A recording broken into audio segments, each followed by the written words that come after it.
वकार मेहदी साहब को 111 वोट मिले और जो मुकाबले में एमक्यूएम की खातून थी उनको 36 वोट मिले। वकार मेहदी का इस तरह से 85 वोटों की बरतरी है और ये पार्टी को मुबारकबाद देना चाहता हूँ कि उनके मेंबरान इंटैक्ट रहे, पूरे डिसिप्लिन के साथ आए और सब ने वोट किया। सिर्फ 2 वोट खारिज हुए जिस पर हमें अफसोस है। अब ये मुकाबला एमक्यूएम का भी हक था, उन्होंने अपने वोटों को इंटैक्ट रखा। पीटीआई वालों ने इस्लामी कौन सी काउंसिल, इस्लामी सुन्नी इत्तेहाद काउंसिल ने बायकॉट किया और जमा इस्लामी ने भी बायकॉट किया। इन दोनों ने इस इलेक्शन में हिस्सा नहीं लिया और ये रिज़ल्ट आपके सामने आए जिस पे मैं वकार मेहदी साहब को दिली मुबारकबाद देता हूँ। मैं इससे कबल भी 1 साल 3 महीने तक सेनेट का रुकन रहा। जो मुस्तफ़ा नवाज़ साहब की सीट उन्होंने इस्तीफ़ा देकर खाली की थी, उस पर मैं गया था और मैंने उस दौरान भी पूरी कोशिश की थी। उस ज़माने में निसार खोड़ो साहब भी हमारे साथ सेनेटर थे और मैंने हमेशा कोशिश की कि सिंध के जो इश्यूज़ हैं, जो फेडरल गवर्नमेंट के साथ इश्यूज़ होते हैं, उसको हाईलाइट करूं, उस पर बात करूं।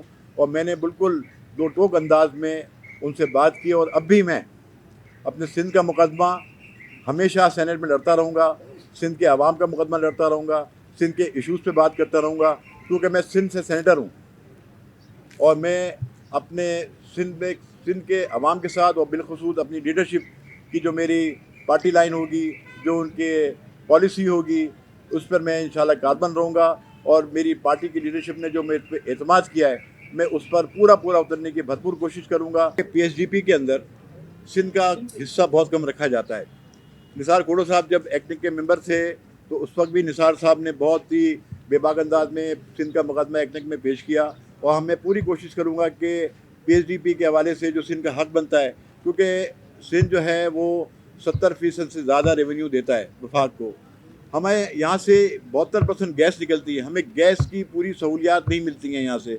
हमारे सूबे में लोड शेडिंग बे इंतहा है, गुर्बत बेरोज़गारी बेइंतहा है। तो मैं इन तमाम इशूज़ पे इंशाल्लाह बात करूँगा और मैं कोशिश करूँगा कि मैंने जैसे पहले भी अपनी बात में कहा कि सिंध के जो इशूज़ हैं, सिंध के जो मसाइल हैं और ख़ास तौर पे जैसे एनएफसी अवार्ड है, दूसरे इशूज़ हैं, तो इस पर भी इंशाल्लाह हम पूरी तरह से बात करेंगे। और हमारे सेनेट में जो दीगर हमारे पार्टी के सेनेटर्स हैं, पीपल्स पार्टी के, वो भी जो सिंध से हैं, वो भी इंशाल्लाह इस पर हम मेरे साथ हम आवाज़ होंगे। और वैसे भी हमारी पार्टी की सेनेट में जो भी मौजूद है वो इससे पहले बात करती रही है और इंशाल्लाह मैं भी उनकी आवाज़ में अपनी आवाज़ मिलाऊंगा। ये सिंध हुकूमत का काम है, ये सिंध का मसला है, उसमें हमें वफाक से रुजू करने की ज़रूरत नहीं है। इसलिए सिंध हुकूमत जल्द ही कोई पॉलिसी अनाउंस करेगी और ये अनाउंस करना पॉलिसी का बेसिक मतलब क्या है कि ज़्यादा ज़मीन ज़ेरे काश्त आ सके और वहाँ के लोकल लोगों को इसका फ़ायदा मिले। लोकल जो इस वक्त हो सकता है बेज़मीन हो, इस तरह की कोई जामिया पॉलिसी हमने सोचनी शुरू कर दी है या की हुई है, जिसमें एक कॉन्सेप्ट बड़ा सक्सेसफुल कॉन्सेप्ट है कि हम उन लोगों के साथ पब्लिक प्राइवेट पार्टनरशिप के तौर पर कोई स्कीम, कोई इस तरह की पॉलिसी बनाएं कि जिसमें हमारे वो लोग जो होंगे बेरोज़गारी से बदहाली में शिकार होंगे, उनको इनकॉर्पोरेट किया जाए और कोऑपरेटिव टाइप ऑफ फार्मिंग हो सके। जो हमारी सिंध हुकूमत की ज़मीन है, हमसे बात करनी पड़ेगी, ऐसी केपीटी की ज़मीन नहीं है।